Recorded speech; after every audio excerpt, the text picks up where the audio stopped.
Bismillahirrahmanirrahim. Assalamualaikum warahmatullahi wabarakatuh.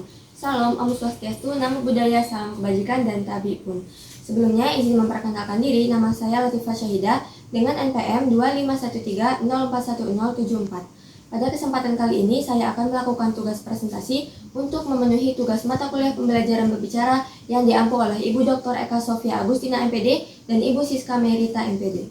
Dengan judul Strategi dan Teknik Pembelajaran Berbicara.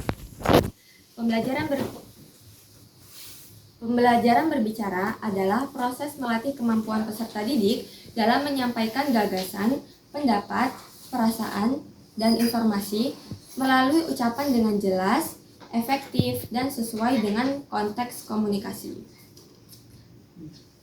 Adapun tujuan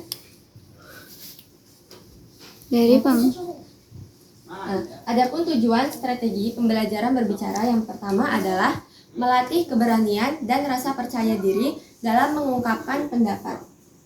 Kemudian, yang kedua adalah mengembangkan kemampuan berpikir kritis, sistematis, dan logis saat menyampaikan ide.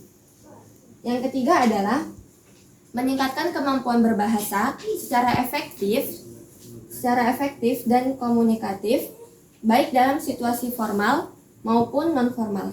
Kemudian yang keempat, dapat menyesuaikan cara berbicara sesuai dengan konteks, tujuan, dan lawan bicara agar pesan tersampaikan secara tepat. Selanjutnya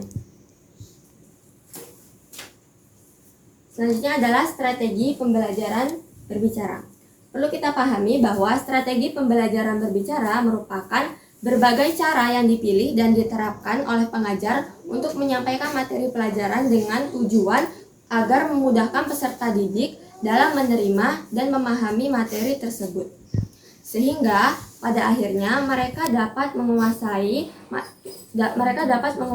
tujuan pembelajaran setelah proses belajar selesai. Adapun strategi pembelajaran dalam konteks pembelajaran berbicara, yang pertama adalah contextual teaching and learning atau pembelajaran kontekstual.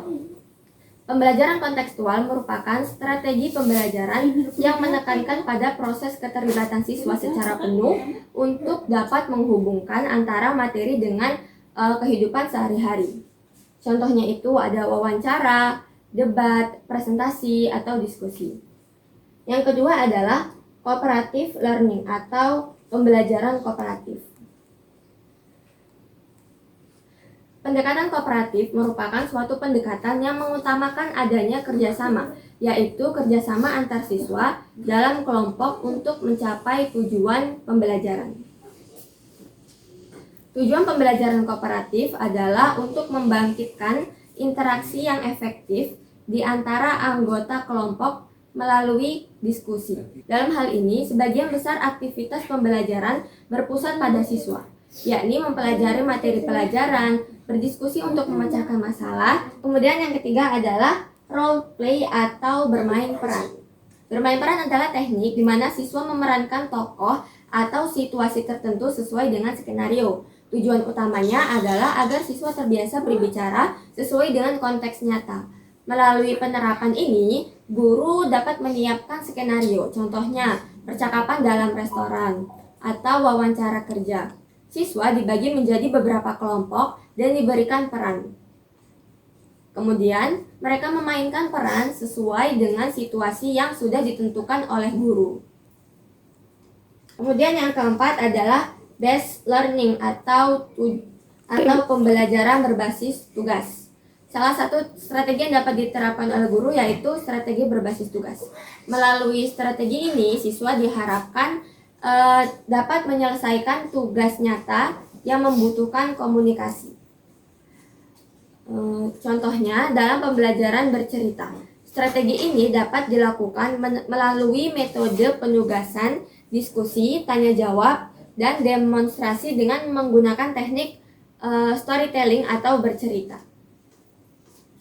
Selanjutnya adalah teknik pembelajaran berbicara. Adapun teknik pembelajaran berbicara yang pertama adalah berdiskusi. Tanya jawab atau berdiskusi. Diskusi adalah teknik berbicara, di mana siswa membahas suatu topik dalam kelompok dan menyampaikan pendapat. Kemudian, siswa berusaha untuk mencapai kesepakatan atau pemahaman bersama. Diskusi dapat melatih kemampuan merespons dan argumentasi. Kemudian yang kedua adalah presentasi, baik individu maupun kelompok. Dalam presentasi, yaitu kegiatan siswa untuk menyampaikan materi atau laporan di depan kelas secara formal. Teknik ini menuntut siswa untuk berbicara dengan pendengar. Presentasi dapat menumbuhkan keterampilan menyampaikan ide secara terstruktur. Kemudian yang ketiga adalah storytelling atau bercerita. Teknik bercerita adalah kegiatan menyampaikan cerita, baik cerita fiksi maupun non-fiksi, dengan bahasa sendiri. Siswa menekankan intonasi atau alur cerita dan ekspresi dalam berbicara. Dalam bercerita, siswa dapat mengembangkan kemampuan narasi, imajinasi, serta ekspresi. Kemudian yang terakhir adalah debat. Debat adalah kegiatan beradu argumen antara dua kelompok yang memiliki pandangan berbeda mengenai suatu isu. Setiap kelompok berusaha mempertahankan pendapatnya sekaligus menanggapi argumen lawan dengan baik. Selanjutnya, kesimpulan. Pembelajaran berbicara merupakan proses penting dalam mengembangkan kemampuan komunikasi lisan yang efektif. Melalui strategi dan teknik yang tepat, peserta didik dapat belajar menyampaikan gagasan secara runtut, percaya diri, serta menyesuaikan bahasa dengan situasi dan audiens. Guru memegang peran dalam menciptakan pembelajaran yang interaktif, kontekstual, dan memberi banyak kesempatan praktik, sehingga kemampuan berbicara tidak hanya dipahami secara teori, namun dilatih secara langsung, berulang, dan bermakna. Baik, itu saja materi yang dapat saya sampaikan. Saya akhiri. Wassalamualaikum warahmatullahi wabarakatuh.